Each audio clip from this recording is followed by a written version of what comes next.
First of all, I want to give a disclaimer. This video is mostly not about Portrait of a Lady on Fire, however, the themes present in Portrait of a Lady on Fire are prevalent in a lot of Celine Sciamma's work, and I think sometimes it's explored better.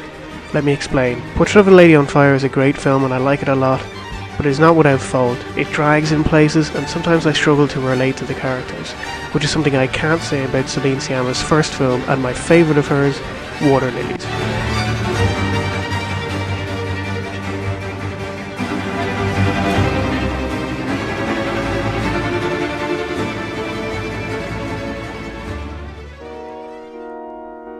Both films deal with their subject matter with great poise and delicacy. In fact, there are many similarities between the two films.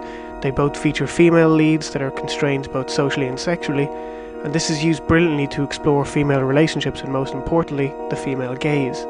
The female gaze subverts the ubiquitous male perspective in modern cinema, usually involving female characters exploring female stories from their own vantage point. What I love about Celine Sciamma's work is how she blends this with the voyeurism, the necessary peeping Tom nature of cinema. In Portrait of a Lady on Fire, we see a painter who, in her looking at her subject, is searching for something, and ultimately her gaze is returned. In the silent glances and the building desire, we watch them grow, and in turn perhaps they find in each other something they couldn't have found apart, which completes them.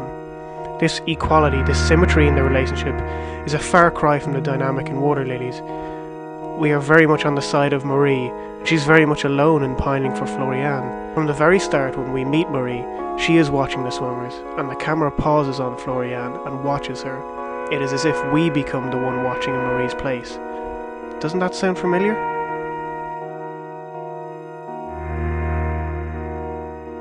Watching is everywhere in both films, and a camera watching something is inherently perverse. We are always seeing into a private world, perhaps what we shouldn't necessarily be watching.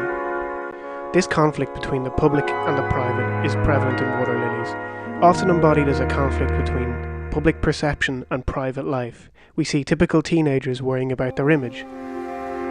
Florian's appearance as a quote-unquote slag, her need to maintain that facade to Francois, her boyfriend, and her delight at boys watching her seductively eating a banana are all perfect examples. This delight and awareness of being watched is emblematic of the voyeuristic themes of the film, as well as working perfectly within the world of teenage status envy. Take the opening, a tracking shot of inside the changing room, allowing us to see past the veneer of perfection offered to the swimmer's audience. But it truly is everywhere, with Anne being seen naked by Francois and later that developing into a desire to be seen by him. In Marie's private moments, like in the bath mimicking the movement of the synchronized swimmers and kissing the window where Florian is left a lipstick kiss, it is reversed in Marie invading Florian's privacy by stealing her rubbish as a keepsake. Even Marie's pet is a turtle, an animal that often chooses to hide itself. These are all examples of moments when we can peer into the private lives of the characters, sometimes even in ways they can't see themselves until the very end. More on that later. It allows us to see their secret desires. The topic of desire within cinema is complex, and I'll try to explain it somewhat using examples and showing what they are saying to us. When Marie first sees Florian at the party, she is given a green backlight, a technique used in Vertigo and so popular that now anytime green is used in cinema it feels like an homage to Hitchcock's way of showing a character as dreamlike, impossible, fantastical and unreal. Marie at this early stage sees Florian not for who she is, but as something above her, something perfect. Later, when Marie steals the rubbish bag from Florian's bin, she goes home and eats from a rotten apple core. In her mind, this food is born from perfection, yet she is only to be brought down with the reality that it is imperfect. When we last see Florian, she is dancing alone in a pale and empty blue light, as opposed to the longing green we first see her in. But she is so aware of being watched while she dances. It is like she can only see herself through the eyes of others, and perhaps this is how she will remain in the eyes of Marie, an image but not a reality, an impossibility. After her and Marie kiss, Marie watches herself in the mirror. Is this a callback to the private moment with the lipstick on the window, but opposing the current real against the previous fantasy? Alternately, Jacques Lacan theorised that mirrors are used as a means of discovering oneself as outside of themselves, discovering that they are an individual. Marie is perhaps seeing herself for the first time here as an individual with autonomy. How different is this to just before Florian and Marie attempt to have sex? Here they are faceless, they are parts of a human, they lack fully formed identities. One thing I'd like to talk about that I get from watching this, and I have no idea if it's a thing or not, is what I'm going to call the denied gaze.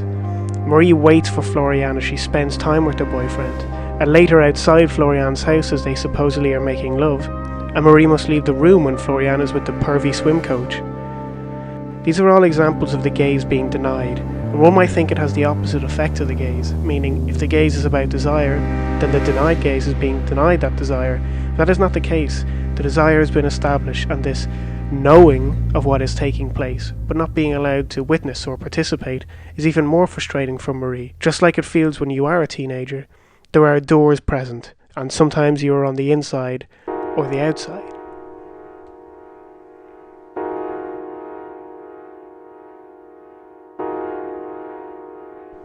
The grace and elegance of the choreographies is contrary to the clumsiness of youth.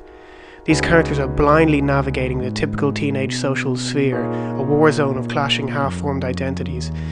In the humid atmosphere of the changing room, the sense of status envy is palpable. Sciamma says so herself. It was about giving a snapshot of the start of womanhood.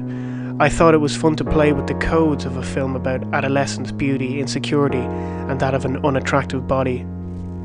This is certainly amplified by the fact that no parent makes an appearance in the film, a strange decision that does bear fruit, as we get to inhabit this world completely and without interference from those who may give an outsider's perspective.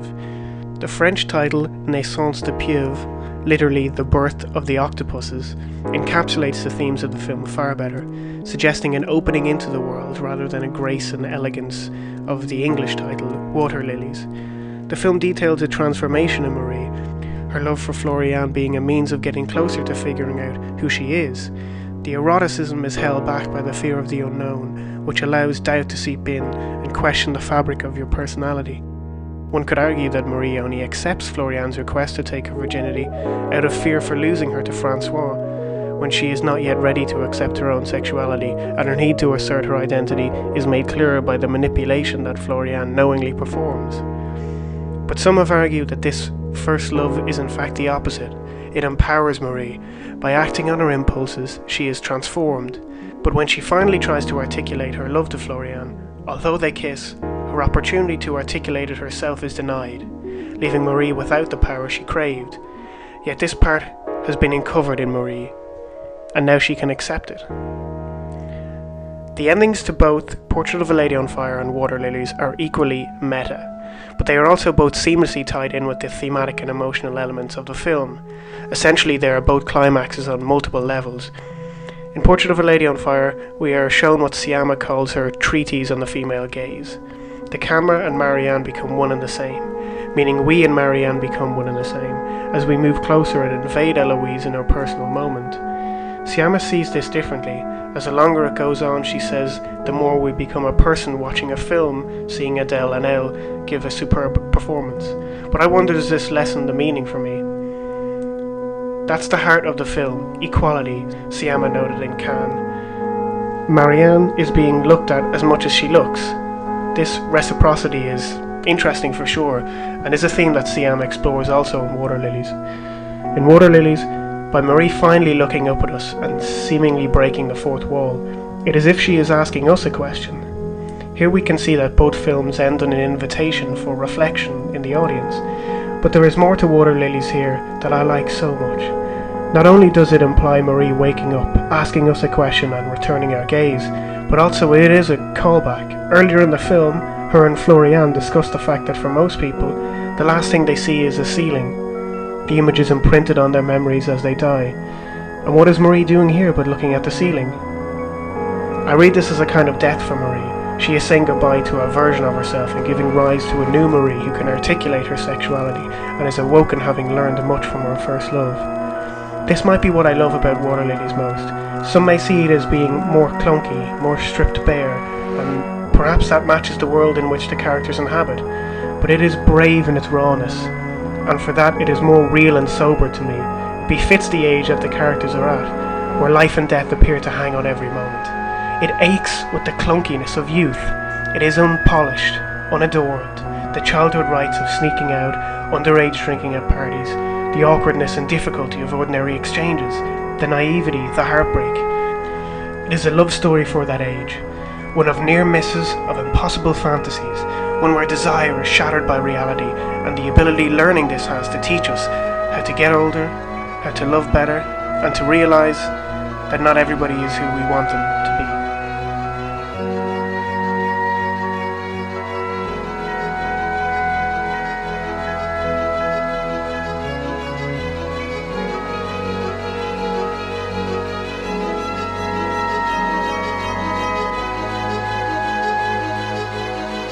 Hi everyone, Joey here, welcome to the channel.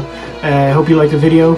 Feel free to like and subscribe. Yeah, I hope my passion for cinema really comes through, because I absolutely adore this movie, absolutely adore the work of Celine Sciamma. So if you'd like to see me do something else that she's done, maybe Tomboy or Girlhood, just let me know down below. Or if you'd like to see me cover anything else, I'm open to suggestions. So, once again, thanks for coming, and see you next week.